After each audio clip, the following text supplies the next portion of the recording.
Hey, what's going on, everybody? This is Columbus This Week with Eric and Trevor, bringing you all the latest and greatest news, events, current stories that are interesting. And all right, so we have a whole bunch. There's a lot of good stuff actually that happened this week. Good in terms of content for us to talk Yeah, I about. was gonna say, it's not been exactly the most positive week. Yeah, so we have upcoming for you. We have some pretty cool events as we normally do, and there's yeah. Well, so we'll talk about the crew and the 98% chance of them departing, and we will also talk about Columbus's bid for the Amazon headquarter and the less than 1% chance of that coming here. How is that? How is that 98% chance calculated? I'm curious. Like, what is the, what, This, what it's method, just like a heuristic I use. what So methodology was it's used?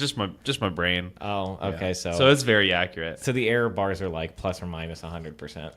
Yeah, sure. Okay, so and then we got some interesting tech articles. One that I'm looking forward to talk about, which is Google's Sidewalk Labs going to Toronto to, I guess, do some smart city type stuff. So we'll talk about that, and then we have some other good stuff. So should I kick it off with events? Yeah. Let's Okay. do it. All right. So October 23rd, which is a good day.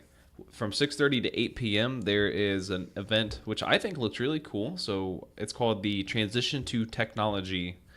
It's kind of like a 2 hour, hour and a half like meetup slash not pitch, but like presentation, I guess, about people who might be interested in technology but aren't doing that right now. So that'll be at the Idea Foundry, which is cool. So you should, even if you like you don't care about technology at all, you should just go as an excuse to go to the Idea Foundry because Idea Foundry is badass. It is. It's important to note. By the time this episode gets out, the event will probably be about to start. Yeah, so I guess you got a lot of work to do today. Um, so another thing that's going on, which is a reoccurring event, but I think it's worth mentioning, is Shadowbox Live has a new original production. It's called Circle of Blood, and it has many different dates and times. So I'm not gonna like just start throwing stuff out there, but it's like a kind of ninja Japanese murder story thing. So that looks So really cool. it's about a female ninja, right? Yeah. So Wait, it's a stage adaptation of a comic book, I think, right? yeah. Okay. So that's going on, and then this upcoming weekend, on the 28th and the 29th, you can actually go to a haunted state house tour at the Ohio State House downtown. So that might be something fun to take your family friendly kids to or whatever. But frankly, the only thing that matters event wise that's coming up is the Ohio State Penn State game. So that's going to be number 2 versus number 6 here in Columbus. I think it's revenge time for Ohio State, and you can mark my words, they're going to stomp on Penn State. So that's going on too. I'll take you on that bet 50-50. What is that? What? So, like, as long as the bet's 50-50, like, let's say they have to win by at least 10 points. Oh, they're definitely going to win by 10 points. I don't do bets, so Uh, I just don't do it. Why? Because it's dangerous, and I'm overconfident sometimes. So I see. okay, so that's some good stuff going on. I'm planning on being down on campus for sure that day because I want to be part of the craziness. So yeah, it's gonna be nuts down there.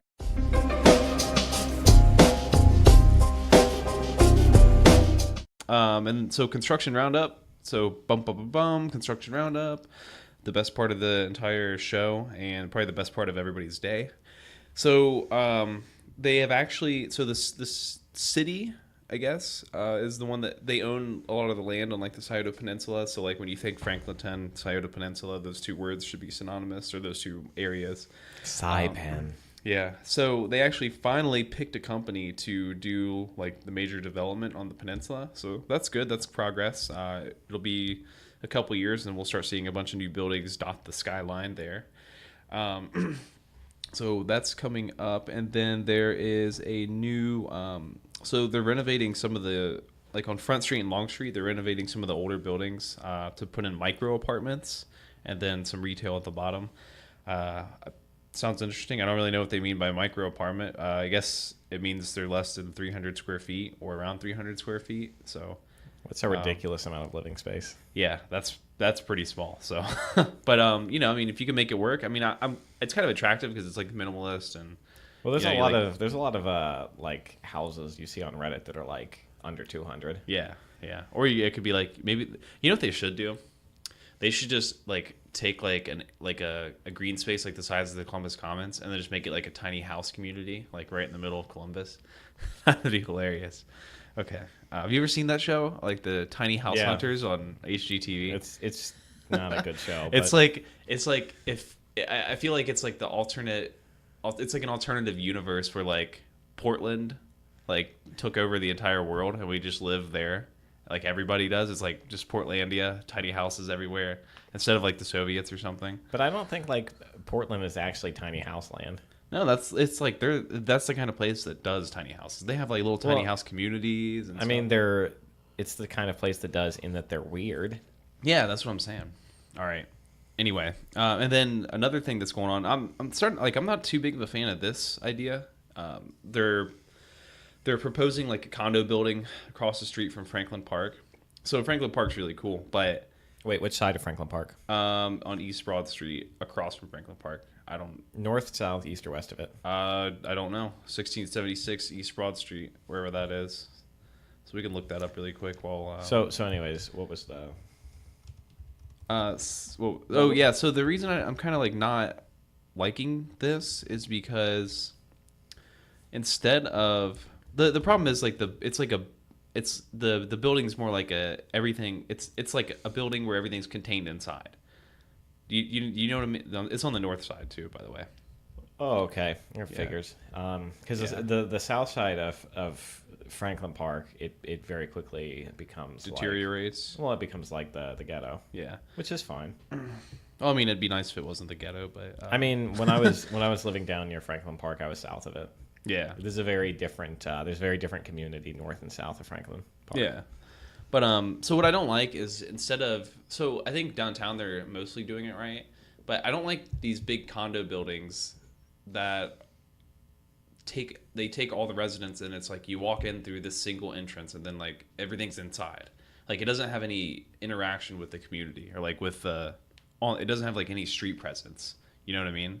No, I don't. Explain. Isn't your condo set up the same way? Yeah, I don't like it. I'm not like a fan of that style. Oh, I see. Yeah, I mean it's happening downtown too, but I don't know. I think there's just better ways to do it better versus like because what happens is if you keep doing that, I think sometimes if you overdo it, what happens is like you just have block after block of like generic condo buildings. Everybody's just living inside, and then nobody's like out on the streets like. So do you want a front door? I don't understand Yeah. what your solution Yeah, is. I mean I went like townhomes like that's a good solution. Just Then- townhomes everywhere. Then why not buy a townhome? Well, I'm not talking about me like my personal finances. I'm talking about what I want developers to do. Like I want street presence. I see. So like condos for me, but not for the kind. No, of thing. I don't think this is good for anybody. Well, like you have one though. Like why'd you make that purchasing Well, decision? Because I can only do something. Like I can only make a certain amount of decisions. So I can either keep renting or I can sacrifice one thing that's not as important as other things. I see. It's just a calculation like everything else. So this house is a big sacrifice for you then. No, but having having it set up that way is not optimal. I see. So, but anyway, so those are some things that are getting built. And then I guess we can move on to community news. Yep, works for me.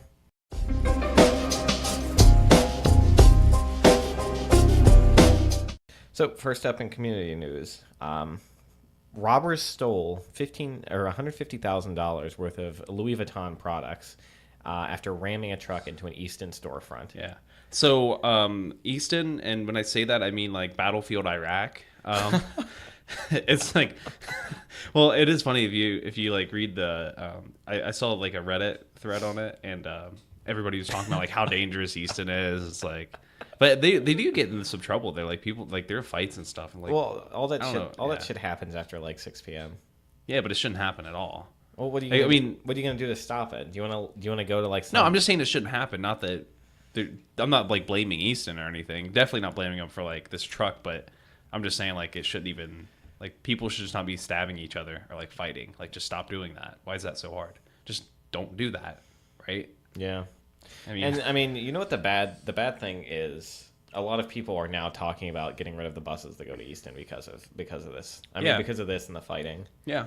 Which I mean, is it's a reasonable response if like that's what you're seeing. Although, I mean, it's an over response because I think the amount of problems is far fewer and far less than versus like all the people who don't do anything wrong and they just go to the mall. But that's true everywhere. Like if we applied that consistently across all crime, then no one would ever advocate for gun restrictions. No one would ever advocate for harsher sentences for anything. Yeah. Like if we looked at the actual crime rate and did sort of a cost benefit analysis kind of thing, yeah, no one would everyone would advocate for freedom over like criminality, but that's not how people work. right, People get scared and they sort of let that fear drive them. yeah.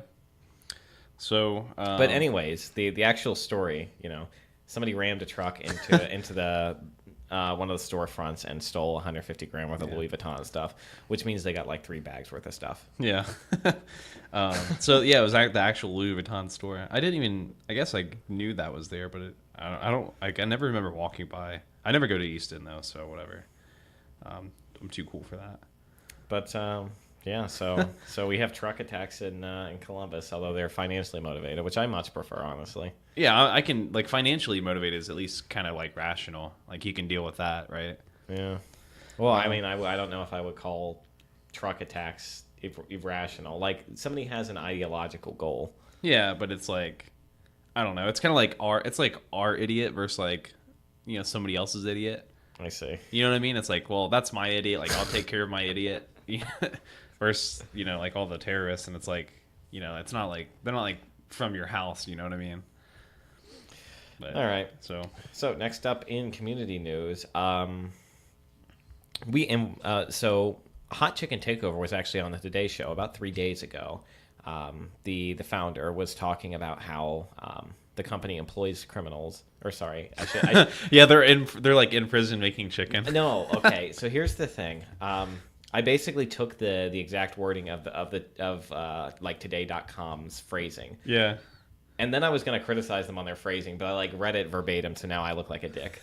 Okay. So they to clarify, they employ, and we talked about this before on a previous episode, but they employ people with criminal records. Yeah, so the Today Show is basically listening in on our podcast for topics, I think. Yeah, I think so. I mean, I get emails from them all the time that I ignore because we're just too big for them. Yeah, so. I mean, who's ever heard of the Today Show? Okay. But anyways, I actually went to Hot Chicken Takeover today because I was reminded of this news story. Went there the first time, and I gotta say, Eric, their food's not good. Yeah? Yeah, actually not good. So what did you get? Like, did you just get chicken, or do they have sides, or so they have about as many options as like Raising Cane's does. Well, that doesn't. So like none. Okay, so it's just chicken. Well, it's like chicken, and then they have a couple of random sides. Like coleslaw. Yes. Okay. Do they have mac and cheese? Yes. Well, that's good at least. I can respect that. Okay. So here's the thing. The chicken, they don't really season it. All they do is put varying amounts of cayenne, like some type of cayenne pepper paste on it.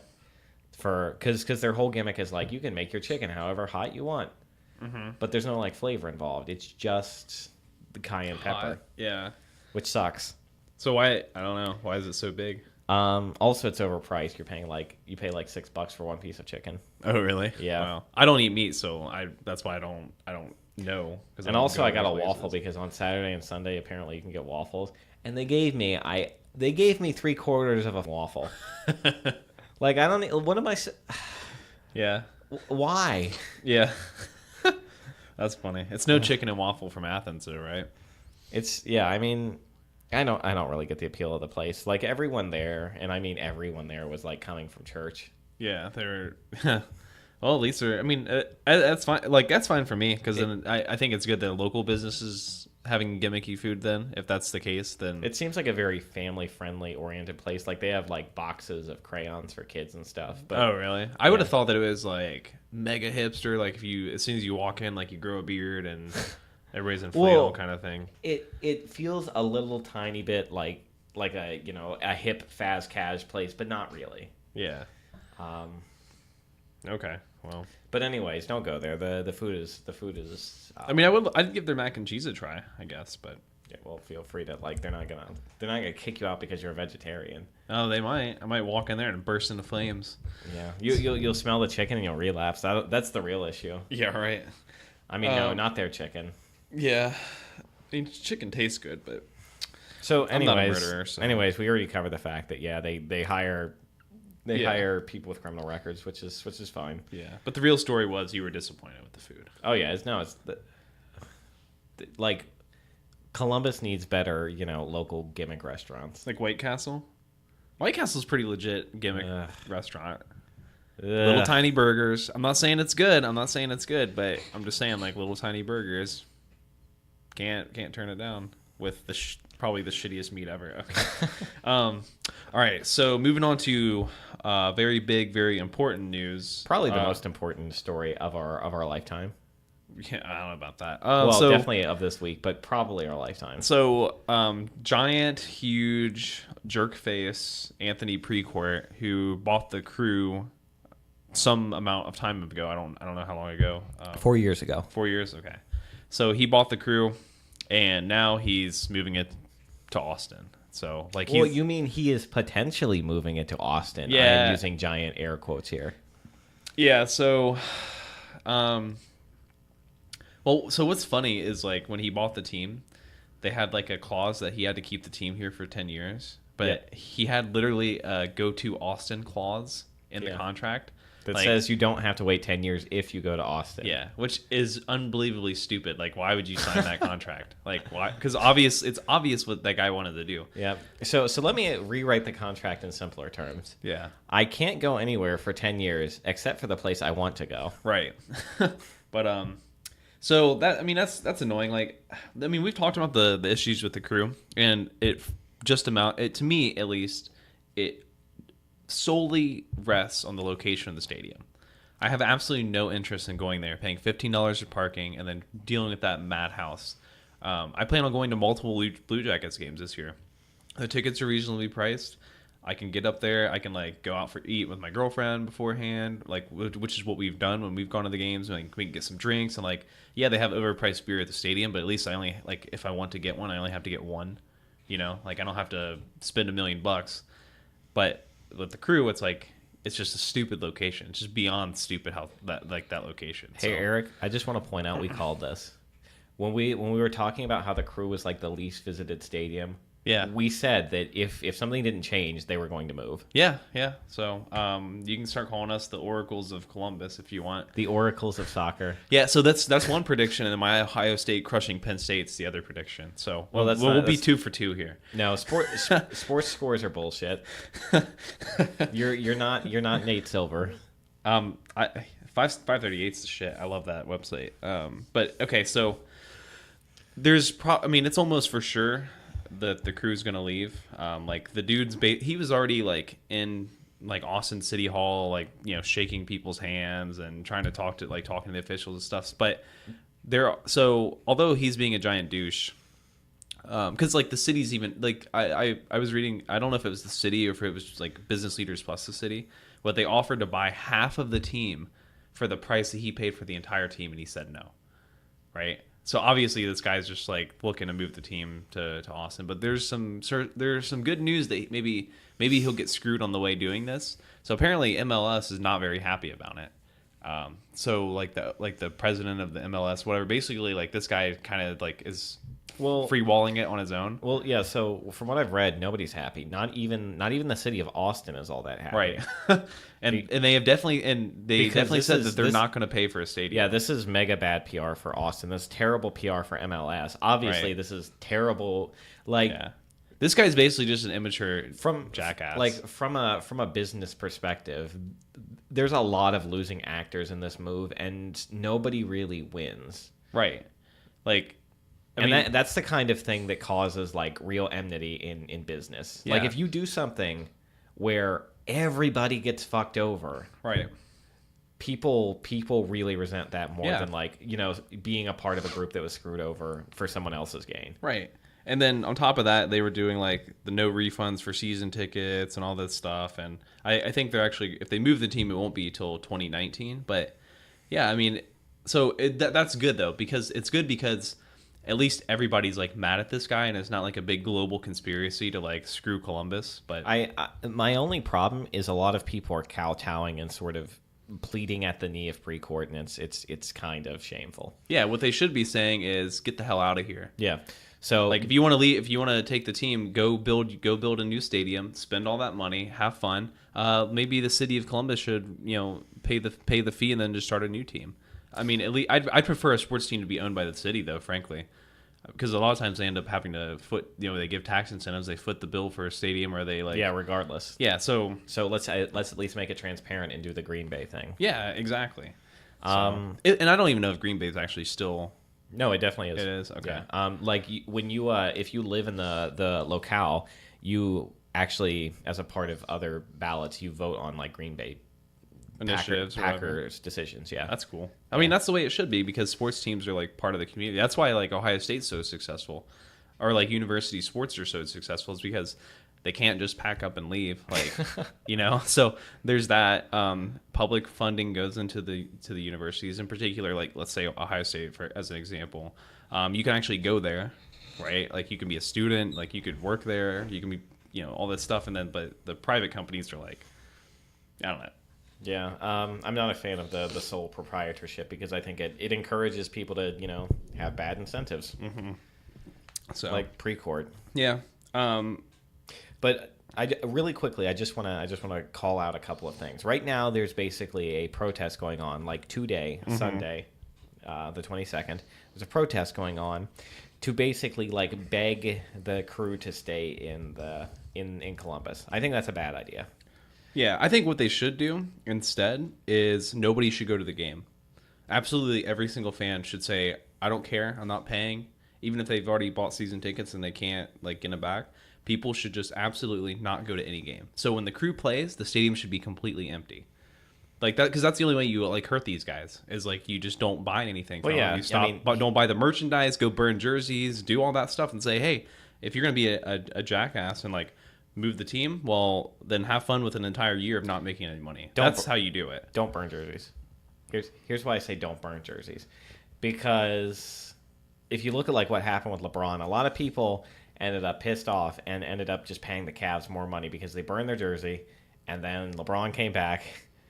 And well, yeah, but like if the crew move, they're not coming back. Well, no, but my point is, so like, what if you burn your jersey and then after all this, the city ends up owning the crew due to politics?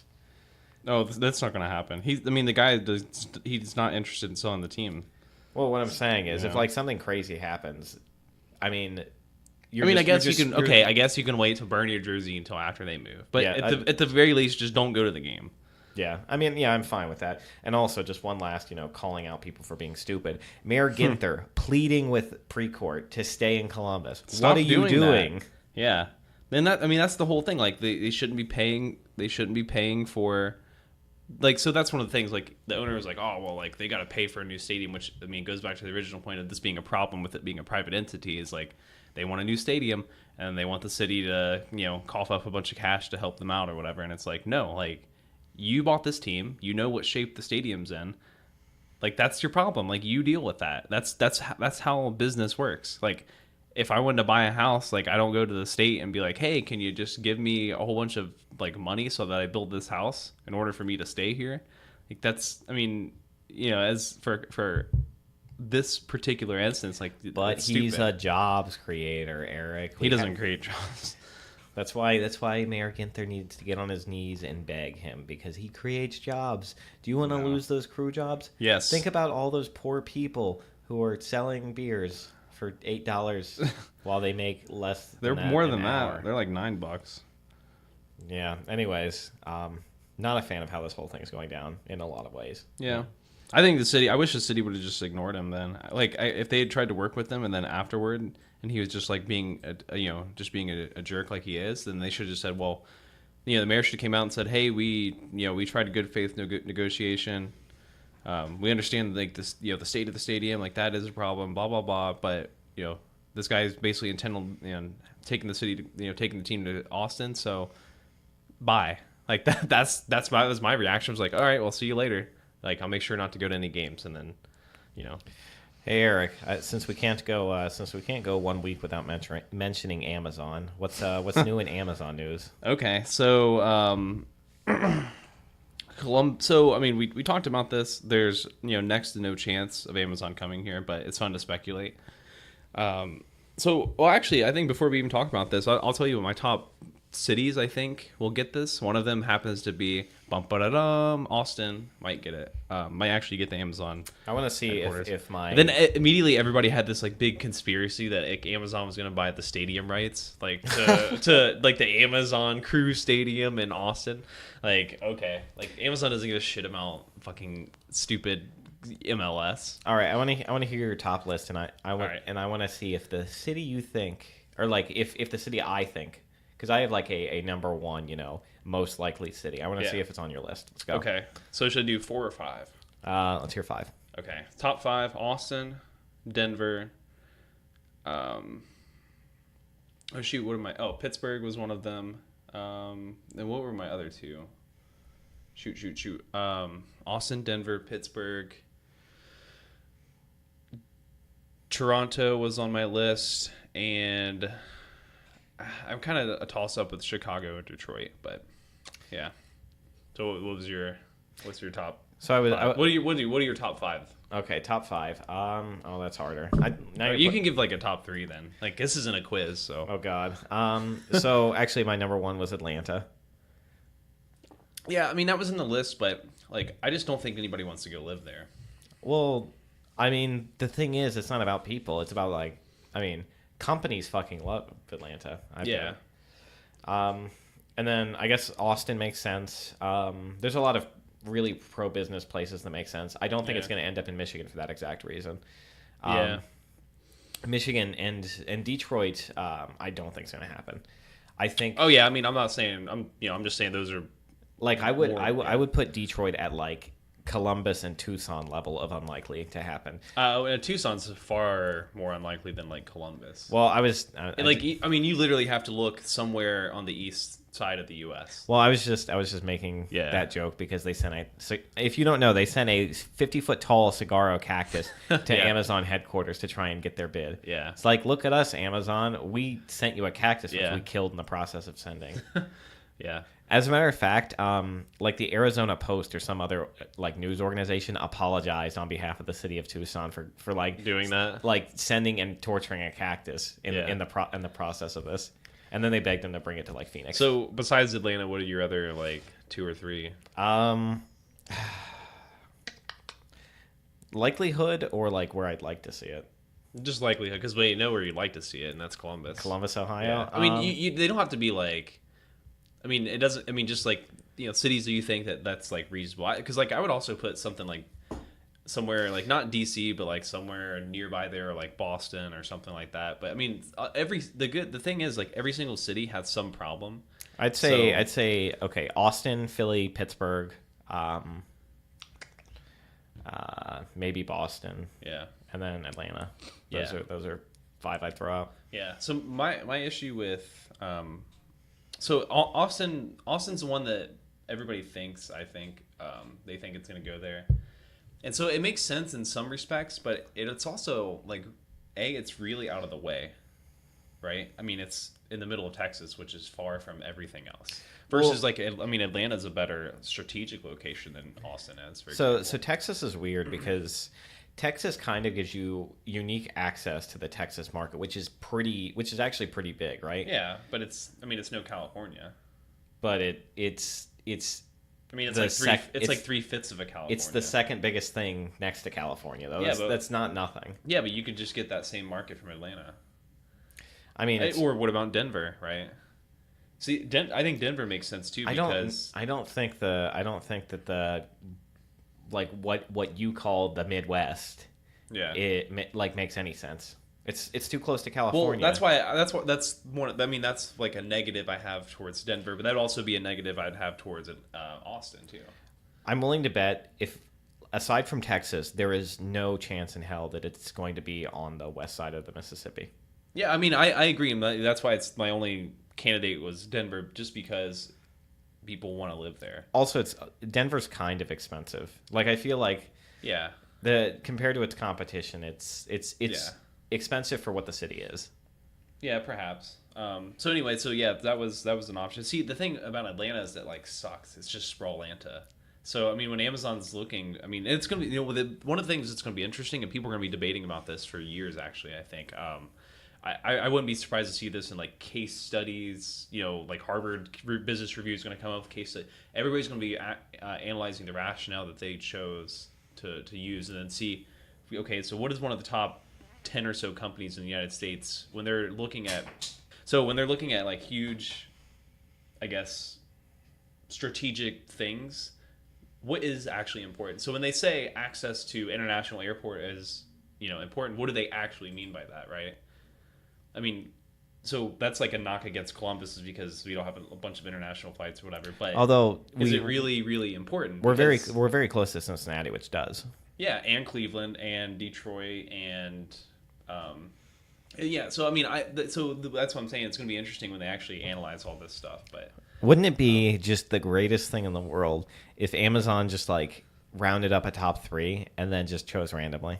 That'd be funny. And then all that, like, it's like The Decision all over again. Like when LeBron James left, like they should just, yeah. Except I guess they're not leaving Seattle. Just bury the analysts in nonsense. And then pick a different one. Not even I do pick one think of it those would three. be interesting if they publicly released the criteria that they use, but I don't think that'll happen. No, they did. No. But I mean like scores or something. Oh yeah. Yeah. I wish they would. That'd be great. But it's probably too proprietary. I don't know if that's the case. My guess is they probably don't want to reveal their secret sauce, and also that kind of exposes them to critique based on the metrics they use, right? Yeah. Because like imagine you weight something to a certain extent, and like that thing hurts like Philadelphia in particular, and so Philadelphia's mayor is like, well, Amazon is overweighting this particular attribute. Now you're getting all kinds of negative PR from all kinds of different cities, and nobody wants to deal with that. Yeah, I mean, there's no way that happens. I think they're going to get some negative PR out of it, no matter what. To be frank, especially if they end up, if they pick a city, I'm almost 100% sure they won't pick something on the West Coast. But if they pick a Boston or even like a DC or even Philly, or even there's Chicago, gonna be an uproar. Like, Chicago, to a lesser extent, but people won't be very happy about it going there. I don't think. Well, okay. I mean, I'm happier about it going to Chicago versus the East Coast. I wish people would stop pretending that Chicago is like the Midwest. Yeah. Because Chicago... It's not. It's the Great Lakes region. Fuck off. But Chicago is like It's right on the lake, man. Is a culture unto itself. True. Yeah. I mean, and people really refuse to acknowledge that. Yeah, it's the second. I'm pretty sure it's the second biggest city in the U.S. And then it's not. It's the third. It's smaller than L.A. Yes. All right. I mean, I guess I believe you, but yeah, the order is New York, L.A., and then Chicago, and then Phoenix, which really surprised me. Phoenix is huge. Oh, really?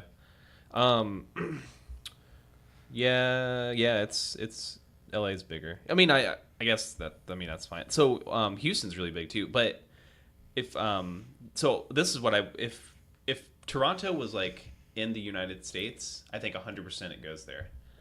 But yeah, I mean any of the I still think it's a contender. Any of the Canadian cities, not being Americans, a big ding against them. Yeah, because it makes a lot of things more complicated, right? Including like minor things like payroll. Yeah, it does. It really does. Which is unfortunate too, because I don't think Toronto would be a bad. I mean, it seems like a fine choice. Like they have I mean, because basically like cities outside of the United States, like in other developed countries, like actually know how to run a city. So they actually have things like public transportation and like walkable streets and all this stuff. So well, you do also have to think about recruiting efforts too, though. Right. One of the biggest flaws of putting and that's why I don't think it's going to go to Atlanta, because like I'm not moving. Like I wouldn't move to Atlanta for any job. But the thing is, I think there are a lot of decent Southern schools. There aren't that many decent Canadian schools in general. There's like 4. Yeah, there's like McGill, University of Toronto, and McMaster's, and maybe like I don't know, Calgary or something. UC, yeah, or sorry, what is it? University of Quebec, the one that's in Quebec City. Yeah, maybe, but yeah. So that's so like Atlanta has Georgia Tech, which is it's a great engineering school, but Well, it's not like it's not like they're hiring, non-engineers in boatloads compared to their engineering count, right. except for warehouse work, and anyone can do that. Yeah. So I don't know. I mean, yeah, I don't know. I guess we can get back to like the Columbus bid. So to be frank, it was. I mean, it's a good like bid. It makes sense. Although, Do you want to give details real quick? yeah. They gave they didn't release like every like minutia, but they released some details. So among them was like a 15% and 100% property tax abatement. For how many years? It doesn't mention Because I imagine that's not an unlimited thing. no, but I mean, so what they should have done for like this bid, they should have the mayor literally should, and the governor literally should have sent Jeff Bezos like a letter, and it should have said whatever it takes. That's what they should, because this is like a transformative event, right? Like for a city like Columbus, this is like every once in 100 years something this big happens. So, but anyway, another was like a 16-year, 35% job growth initiative, and like some payroll tax, reductions, all that stuff, and then new like taking, for example, like if they're doing like so if you're paying like income tax, like employees or whatever are paying income tax to the city. So the city's like, well, we'll use that to invest in like infrastructure improvements to like the site. The big issue I have with that, for example, would be they're going to just build more roads because they're stupid, so instead of like building something we need, which is part of the reason Columbus is never going to win this thing, because there's no, I mean, you have to have public transportation. People don't want to drive. It sucks. So Well, I mean, it's not like the people working for Amazon right now at HQ aren't driving for the most part in Seattle. I mean, some are, but No, the majority are for sure. I don't know about that. We could ask, but I'm not saying that like it could even be the majority, but Amazon still like nobody wants that. It still sucks. And then on top of so Amazon's also do like prefer like a campus style workspace, I guess, so or like facility layout, so they don't want to have like everything in like one building. Like they want a building over here and then like a building over here and like kind of more spread out. It would be so genius if they like they're like moving out of the Mount Carmel Hospital in Franklinton, like Sure. the one on the west side. So it'd be really cool if they put, I mean, this would be perfect for that area if like Amazon just came to town and then just boom, like plopped it right there and like built campus stuff over there in Franklinton, and then you're close to downtown. Like it's so perfect right there. But All right, so Yeah. here's a real interesting, thought-provoking question. okay, I'm not even being sarcastic. okay. What do you think the odds are of there being some shady backroom kind of behind-the-scenes stuff that happens for whoever actually wins the bid with Amazon? I don't know. Because they seem like they're very metrics based, and that'd be something you can't really you can't track that on a metric, so it's harder to justify within the company. But I feel like with most other big deals, Yeah. this is inevitably what happens, right? When you have I don't know, a big thing that generates a lot of money, no matter what it is, whether it's like a pipeline or it's some giant multi-billion-dollar contract for something. This is inevitable. Yeah. I mean, for that kind of stuff, I look towards, for example, well, where did the person go to school? So, like, Jeff Bezos went to Princeton, but there's nowhere nearby, for them to put a location, right? But, I mean, there's definitely potential for it, but the proposal process for, like, cities, I mean, it's pretty high profile. I mean, I guess, like, they can call, but, I mean, what else are they going to say? Like, like Jeff Bezos is so rich that there's no financial incentive. It's all about the company, and so Well, I mean, the there's incentives are tax based, and that's still financial incentives. The incentives are always financial. Like it's not about making Jeff Bezos rich. It's about making Amazon. I mean, it's about increasing Amazon's profit. right. But those are all going to be public knowledge. Like, there's not going to be like a secret tax deal. It's just public record. It just can't. I mean, I'm not saying you couldn't possibly do it, but it's like, I mean, what's the exposure to Amazon to do something like that's too high, like the business costs for it.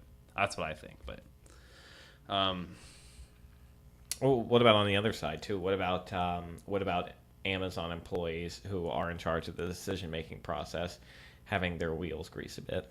I mean, it's possible, but I frankly I think it's going to be up to Bezos to make that final decision. And I mean, people could give them like false information, but he's getting recommendations from someone, from multiple people. Well, yeah, but he's gonna look at metrics, right? Like he's still gonna look at, like, they're still gonna present him, here are the metrics, these are the facts. I mean, it's possible, but I don't know. I don't think it's worth getting worked up over or anything like that. I mean, I'm not getting worked up over it. I just think no, I'm not saying you are. I'm just saying, like, I don't know if it's worth even. I think at the very least, it's worth remembering that it's inevitable that people are going to try this.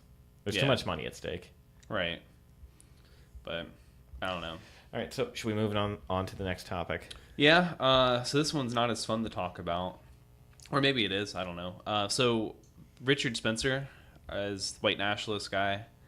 Probably a dirtbag. I don't know too much about him, but so I'm not going to get into that. Maybe you could talk about it. But I mean, so just prior to starting, because I think I have an interesting take on this. I mean, I would say that Richard Spencer sort of puts a very nice, a very clean-cut face on sort of modern fascism. Okay. And definitely, like, white identity politics. Yeah. So I think he's a bad guy who's very good at looking, yeah. Sort of clean and innocent. Yeah. Okay. So Ohio State. So he was going to come here to speak to Ohio State, and they didn't let him, and so now they're getting sued for that. So I mean, neither of us are going to disagree on this too hard, but I mean, if it's a public space and you go through the proper, the reservation system, I mean, if you're going to come do hate speech, people should be free to come protest you, but you should also be free to say whatever dumb stuff you need to say. And here's the other thing, and here's part of why I think Richard Spencer types are so successful. He's not really promoting hate speech. He's not saying anything that's like hateful that's going to cause you to be like, wow, that person certainly wants to like kill me or whatever. Mm-hmm. And that's the trick. Yeah. He always comes out looking better in the media, because all he has to do is, just very. He just points at OSU and he's like, "Hey, look, they're not even giving me they won't even let me speak here, but they'll, Right, but even when he does get to speak, all he does is he sort of meekly says, I think there should be a white ethno state, that kind of thing, right? Yeah. He's not saying like, let's kill all Jews. Yeah. But his opponents do all the work for him. Yeah. I mean, they get outraged and then they act outrageous, and right, you're right. It's completely the wrong way to deal with the situation. Yeah, I agree. I mean, there's an entire industry around getting Americans outraged. You mean the journalism industry? Yeah. Well, them. I mean, social media, everything. I mean, Facebook makes a lot more money when people click on these provocative hate speech like things. So yeah, I mean, outrage is profitable. You're not wrong there.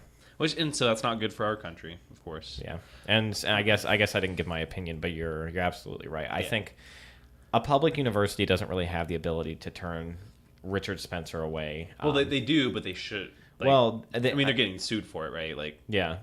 Like you can't just deplatform someone for their views absent of anything else. Right. So, anyway, I mean, it's for that topic. It's not as, I mean, we both agree pretty much. So now OSU's getting sued. I wouldn't be surprised to see them lose the lawsuit. So, I don't know. Universities just need to get their crap together with this stuff. So, well, do you want to move on to some tech news? Yeah, let's roll on to tech news.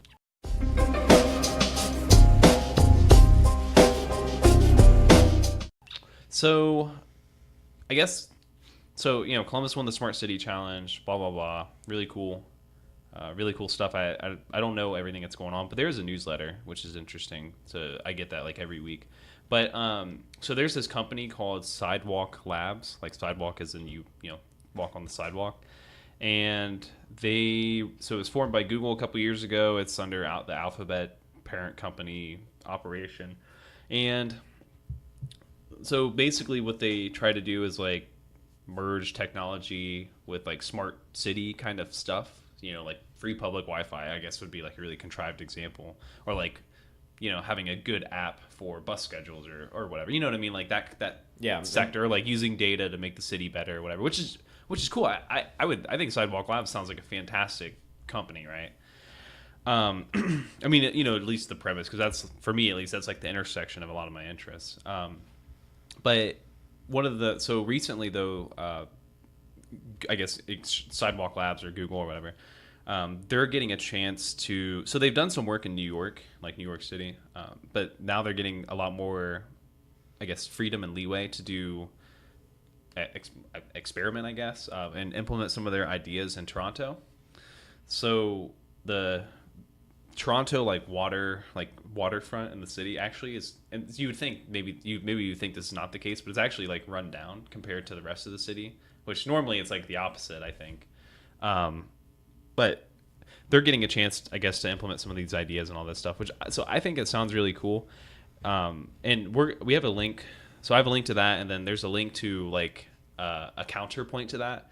So what sounds cool is like actually getting people who actually getting companies together to partner with cities to do better stuff, right? Like that sounds good. But then on the other hand, what ends up happening is, because it's Google, things start becoming about advertising. They start becoming about collecting data, which it isn't, it's not like, it's like data that Google gets to do Google bad stuff. And it's not like data that Toronto gets to do good Toronto stuff, right?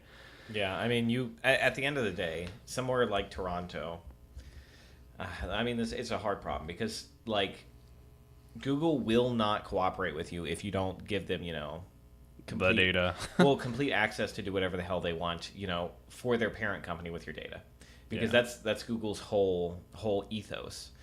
And on the other hand, the city of Toronto really shouldn't be capitulating to the demand that Google proper, like Google Inc., gets to use their data for whatever purposes. Yeah. And the issue is that Google has all the leverage here because, I mean, they can always find another city. Yeah. But yeah, so I mean, if you're Toronto, that what you should be doing is forming your own, like, paying the appropriate salaries to hire engineers and do this stuff yourself. Like, you don't need to rely on Google to do this. Like, nobody has that money. No, they do. I mean, they easily have the money if they stop spending. Even let's say they didn't have the money, which I completely do not think is the case. Instead of funding, I don't know, the next $30 million highway construction, take $2 or $3 million of that, hire a bunch of really smart engineers, and get to work on these problems. Like, start solving these problems. Like, it's, I mean, if you fix infrastructure issues, like, let's say, the waterfront's a bad area, but then all of a sudden you put in a bunch of, you turn it into like the next Short North. I mean, as just as like an example, that's a lot more tax revenue, right? I mean, well, you can't just throw money at a government. Like, the government can't just throw money at a problem to fix it. Right. They need to hire smart engineers and throw them at the problem to fix it, and like let them like go off and work and do stuff. I mean, the government is also, at least in the U.S., I mean, this is Toronto, but is usually, I mean, is like legendarily bad at hiring engineers and tech people. Yeah. Like, they have to function on government salaries, and that's probably the reason that they get, like the worst of our industry. But the fact remains that based on like current government regulations on what they can pay their employees, like only terrible engineers and CS people for the most part work for like the government proper. Yeah. Aside from like contractors, which are a completely different case. Yeah, but I'm just saying it's a solvable problem that doesn't require Google. But okay, that's the bad part of it. So I mean, if you look at it with like a more happy outcome, then perhaps maybe Alphabet will be able to do something good. The problem, I guess, I feel like people keep throwing sensors at things, and I don't really feel like that's the solution to a lot of these problems. Oh, okay. So you know what I mean? When you said sensors, I absolutely did not know what you mean. I thought you meant sensors with a C. I was like, what? No, sensors with like an S, like, oh, like we have this amount of people walking on this path, or like this. I do think both types of sensors are becoming more common. Yeah. But I mean, it'll be good to see what experiments, what comes out of it. I think it's cool that at least if there's going to be a test city, then that's cool. Do it in Toronto, and then take all the good stuff and none of the bad stuff. Then and then maybe hopefully Columbus, like Smart Cities initiative, can look and see what are some of the things they do that work, and then if those things work, then implement them here, I guess. So yep, just crib off the goodwill of Google. Yeah, I'm fine with that. Yeah. All right. So what do we have next, Eric? Let's see. So a little dystopian, I think. So in Denmark, there's the so I don't know how everything works in Denmark with like privacy laws and stuff. So this could be totally normal for them, but I mean, most of the EU is, or they're not even an EU country, but I think most of Europe in general, their privacy laws are a lot less existent than ours are. yeah. So frankly, what they're proposing, like the education minister, is a new law that allows like instructors and teachers and whoever permission and like the right to force access to students like devices, so like your phone or whatever, and then like check your search history. That sounds terrible. That's not a good, like, how is that, like, who in their right mind thinks that's like okay? Yeah, it's ridiculous. This is a terrible, terrible thing. Yeah. And then if you refuse to comply, they can like expel you, or have your device confiscated or whatever. I like stuff like that. To me, I just can't, like, I just cannot stand it. It just drives me crazy. Like, well, we're just gonna take your stuff, and it's like, well, why don't you just go kick some rocks instead? Well, I mean, we've talked about this. I think in Europe, there's a very specific definition of freedom that exists that Yeah. people are interested in that's much more limited than it is in the U.S. Yeah. It's not that they don't value freedom. It's just that they include less things in freedom. Yeah. Like, I think the argument you would see is that, well, like, you're free to not hand over your data. All you have to do is just, not have your device on you. Yeah. With it, or else get it confiscated. Yeah. Which I think is terrible. All right, but next up in wow, words are hard. Next up in tech news, the WPA2, which is the encryption that you should have on your internet router. And if you don't, I'd call somebody. So, Who knows what they're doing? Well, so anyways, it was basically cracked using a very specific sort of protocol access method. So this is actually, I mean, it's sort of a similar like, oh god, this is terrible kind of breach, just like Heartbleed was. And I think you're going to see the same sort of results come from it, which is that everyone's going to be paranoid, but nothing's really going to come of it because using it's actually very, very hard. And then the security, I mean, the security protocols are going to be updated, and there's not even much to worry about. The moral of the story here is update your firmware on your router. Well, no, this isn't a firmware issue. I mean, well, so now it will be. You're going to need to update it now, but this is an existent issue. Yeah. So I think the real takeaway is the same as Heartbleed, which is that, like, it's a good thing that we have multiple layers of security.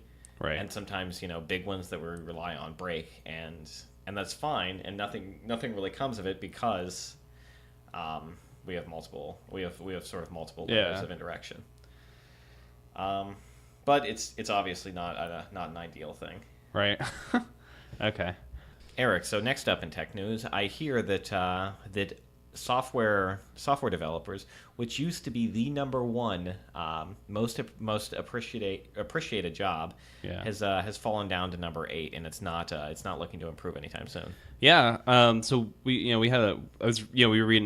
shared an article with me that I thought was, it's pretty interesting. I mean, this one, the article here is like anecdotal, but so in software engineering, I think one of the things that we're seeing is, because it's one of the few jobs in the United States, perhaps like maybe doctor might be something similar, where you're in such high demand for those jobs that like the actual employees have, they can actually bargain, they can actually get paid livable wages, and they can actually have like autonomy, and like they can tell their employer, no, I'm not doing that, or whatever. It's like one of the few jobs where you actually have like freedom, right?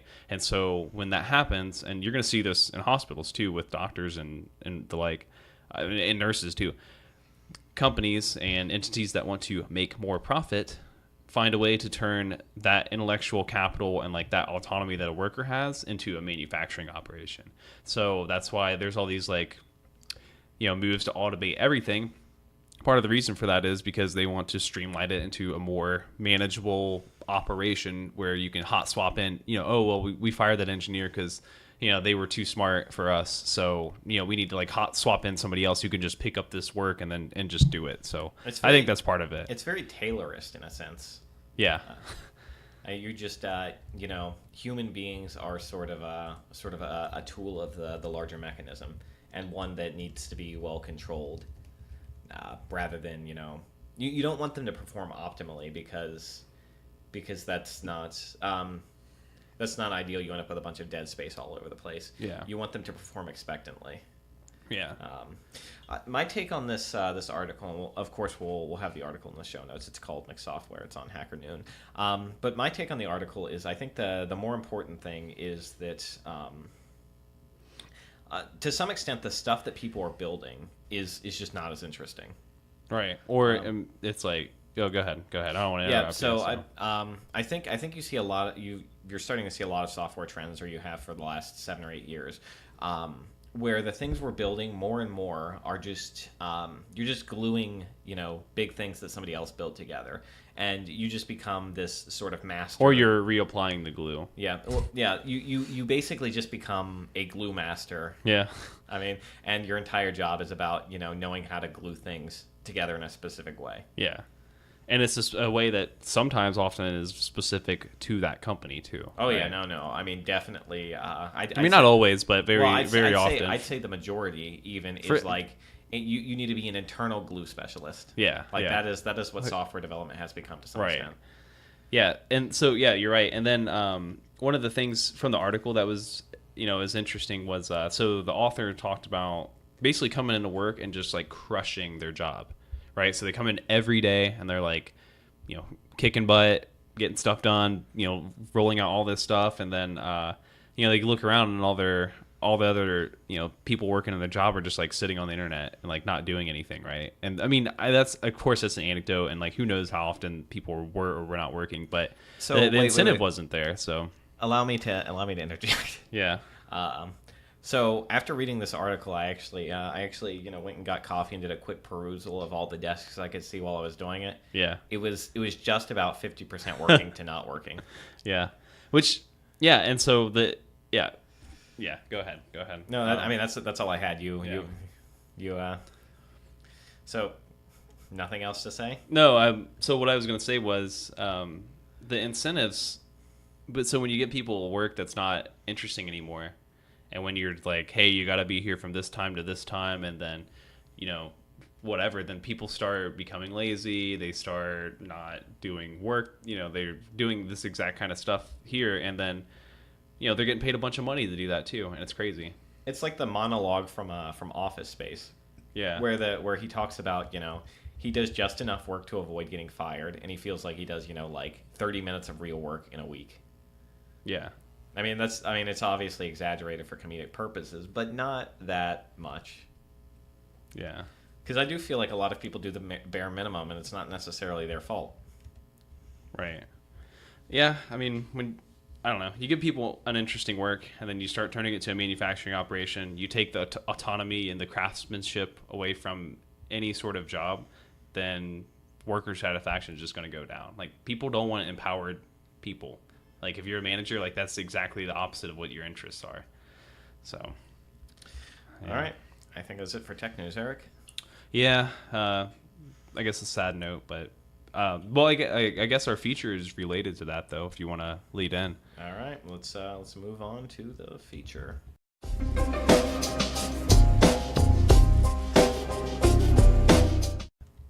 So, this week in national news, a new law from California proposes to ban employers from asking employees about previous wages.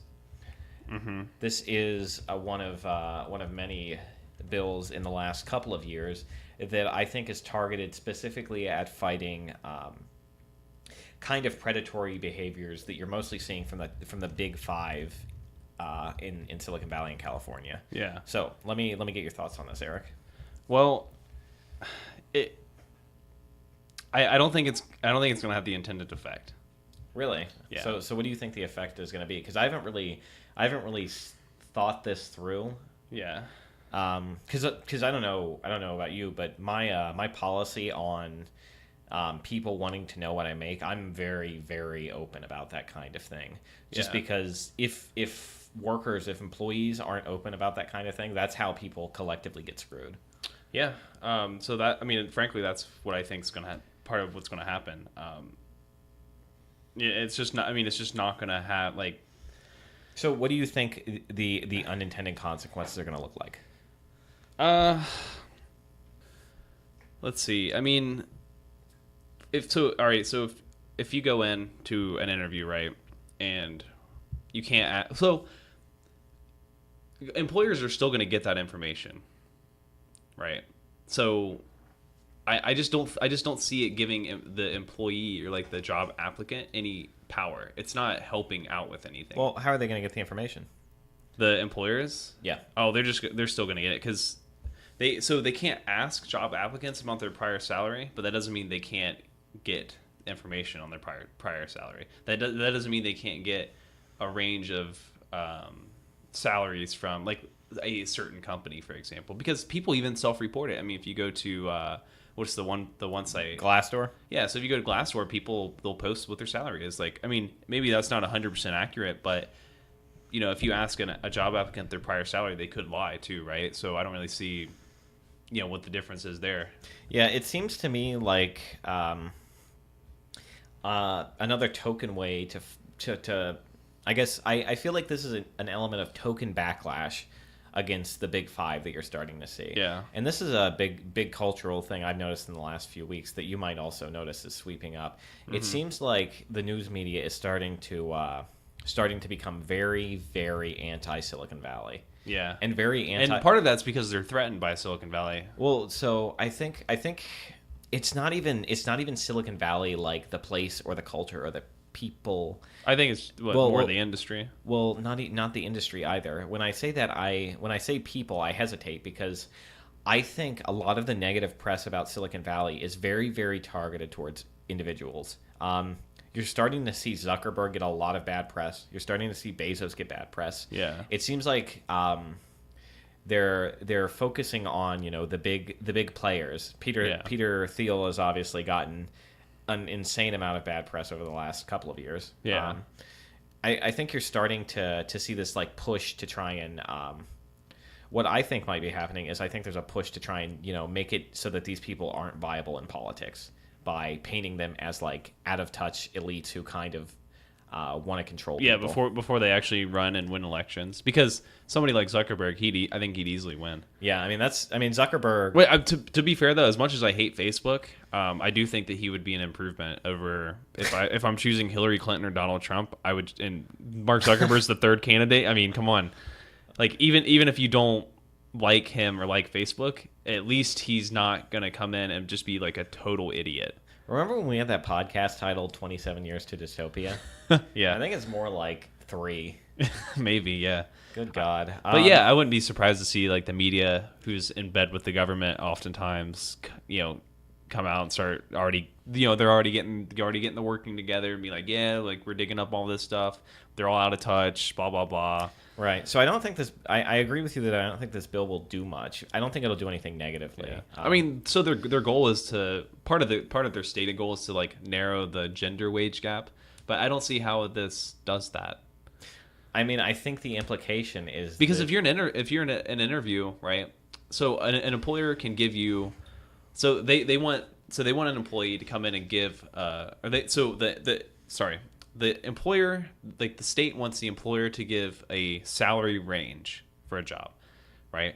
So if you give a range and you have male candidates come in and female candidates come in, it doesn't really matter what their previous salary was because they can come in and then they can just negotiate whatever salary in that range, right? And if male candidates are more likely to be more, you know, bullish in their negotiation tactics, how's that going to help women get a more fair salary? If anything, it's gonna obfuscate that what those salaries are, and men are going to get paid more anyway. That's not going to help that. Yeah, I think that element of it is just sort of virtue signaling that doesn't actually mean anything. Yeah, I mean, if anything, they should actually they should want the salaries published so that women can be like, hey, and I think this is part of, you know, maybe this is part of the inspiration for the bill, but I don't think it's a good idea. But maybe that's part of the, if you actually publish the salaries and you break it down by demographics, you'd be like, well, why are these women, for example, because I mean, all women are oftentimes being paid less than men.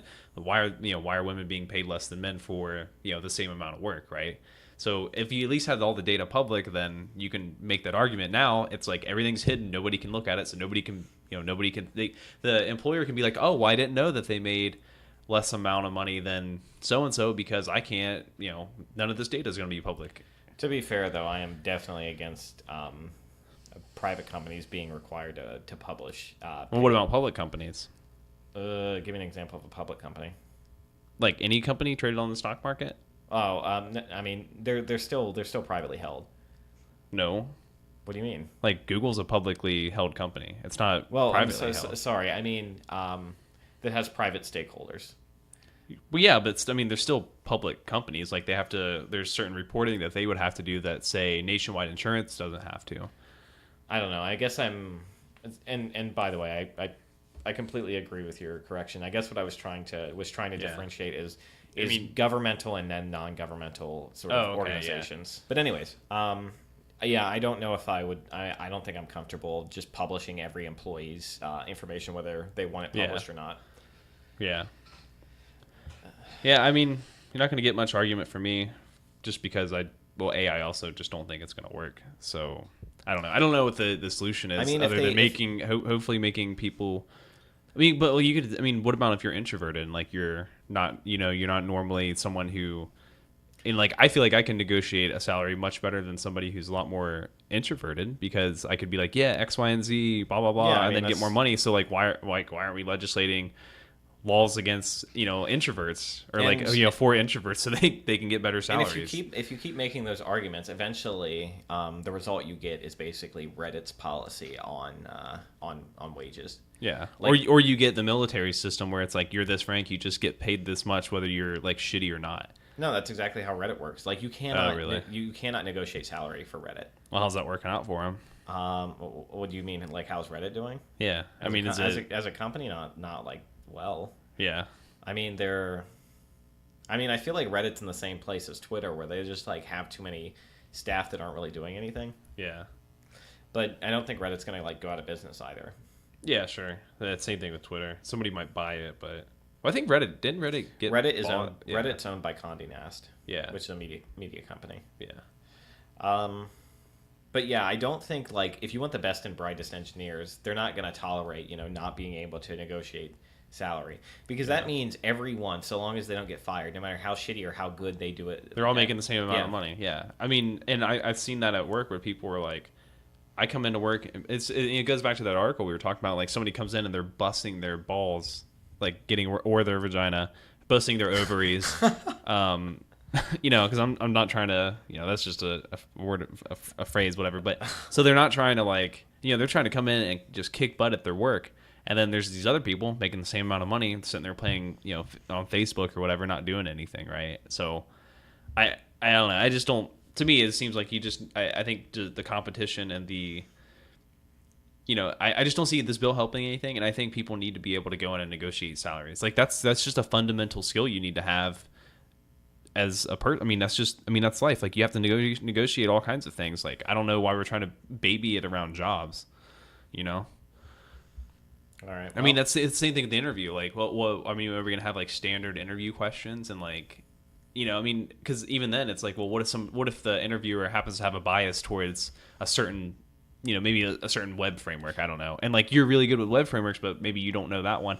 Oh, well, like, the interviewer didn't give you questions that were specific to your skill set or something like that. Like, you start turning it into like stupidity. I just thought of the best solution for all of these problems. It solves literally every one of them. Ready? No jobs for anybody. Communism. Communism, yeah, Eric. That'll work. Yeah. It's never been tried, I hear. Yeah, some would have you believe that. Yeah. But, I mean, I do like some tenets of communism, but not...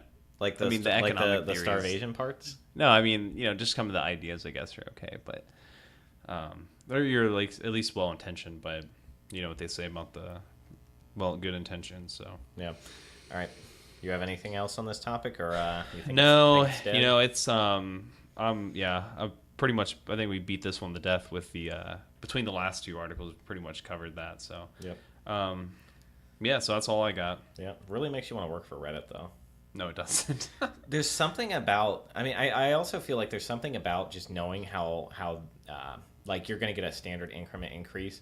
Just completely demotivates you, no matter how good or bad you are. I feel like. Yeah. So there's that element of it. All right. Well, I think it's time to wrap up, Eric. Yeah, that's enough for me. So. All right. Well, thanks everybody for joining us. Hope you have a great rest of your week. We're glad to join you here on And Monday. save the crew. Don't. Yeah, don't save the crew. Let them go. Yeah. So that's it. Buy for Blue this. Jackets tickets. Sorry. Jesus Christ. Don't save the crew. Buy Blue Jackets tickets. All right. Well, thanks for joining us. Hope to see you next week. This has been Columbus This Week.